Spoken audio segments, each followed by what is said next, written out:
Tell the people where we are. Tell the people what? Where we are. Seattle. We're in Seattle. Both of us for the first time. What are you most looking forward to?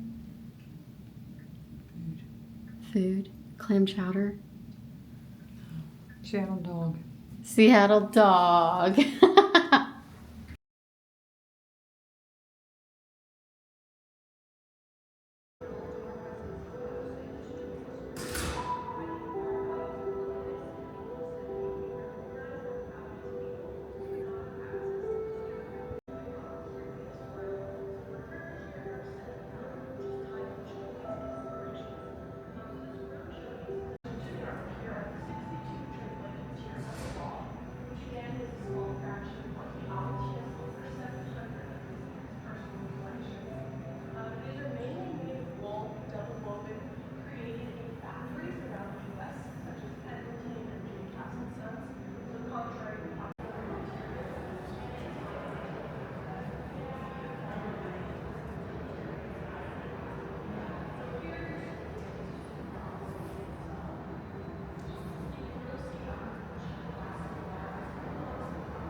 As the assistant for this particular move,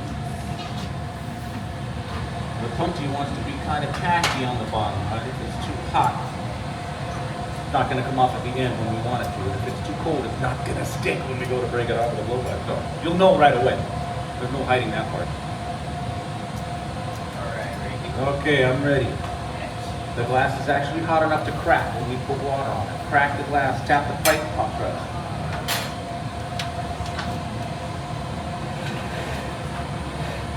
Works every time. Eventually. After you do it 1,000 times. The important thing is it worked that time, so we continue.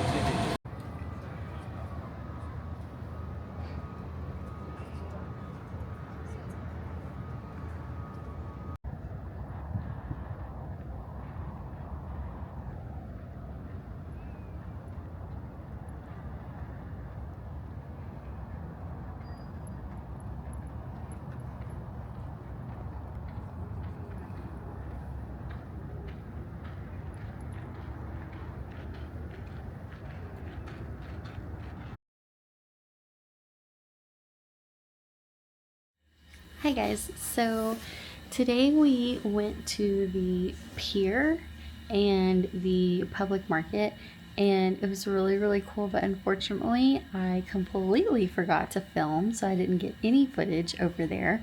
But we did go to get clam chowder, and we went to the world famous mac and cheese place, which I'll put pictures of up here, and it was a lot of fun. Everything was really good, really tasty. There were some bookstores down there, but I didn't buy anything, and yeah, we just walked around all day. I think we did like 5 miles total. And we kind of had an early day. We finished around 2 o'clock and came back to the hotel. And we've just been watching movies and reading and planning our trip down to Oregon for next week. So yeah, we had a little bit of a relaxing day. And I do have a reading update. So I finished Lady Macbeth, which I haven't talked about at all in this video, but I finished it on the plane ride here. And I really liked it. Some of the writing was a little bit annoying, but I liked the story overall. I never read Macbeth, so I don't know the history of that literature, but I thought this was really well done. It was a very easy read, and I really liked Lady Macbeth. Rosil, maybe is how you pronounce her name. But yeah, I loved her character, and I understand the ending. Like, I knew that we were getting there, but I do wish that there had been a little bit more of time with Rosil and Leander. I would have liked to have seen more of that. But now I am jumping back into Remarkably Bright Creatures. I love this story, and I just learned the other day that this is being turned into a film. I think it's supposed to come out this year, and Sally Fields plays Tova, which I'm really excited about. But yeah, I'm on page 226, and this is the last little like segment of the book before we finish it and have our final discussion in my little family book club. So yeah, I'm excited about that. I don't love the character Cameron. I think he has a lot of growing to do, and I'm hoping that in this last like third or so of the book that we're going to see a lot of character growth with him. But I absolutely adore the setting of this book. It's actually in Bellingham, which we're going to tomorrow, so that's a lot of fun. And yeah, I like Tova okay. I think that she's really gone through so much. I mean, she's had 2 major losses in her life, and I think that in a lot of ways, grief is a lifelong process. I'm not sure that you ever truly get over grief, even though there are different stages that you go through, and you know, hopefully process and get to a healthy stage in your grief. But I'm not sure that she's quite there yet. I think that there's just, I don't know, a lot of things that are being touched on in this story about grief, but I like the way the author doesn't necessarily come out and say it. It's just a part of the story.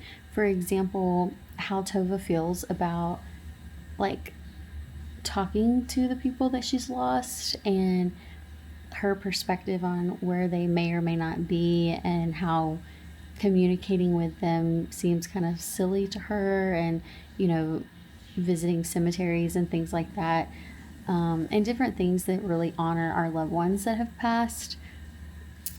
I think that she's getting to a place where she's processing that better, but it took her a really long time. And anyway, not to get too like dark there, but I really appreciate that in this story. And so yeah, I can't wait to see where it goes and how it ends. And as far as Marcellus goes, oh my gosh, that has been so much fun to read about during his perspectives, even though it is quite sad because of the captivity part, and the perspective that he has being in the aquarium. I didn't know that we were going to get his perspective, and the fact that we do is really fun to me. I love how that's been written into the story. And yeah, I have my predictions on what I think is going to happen, but we'll see.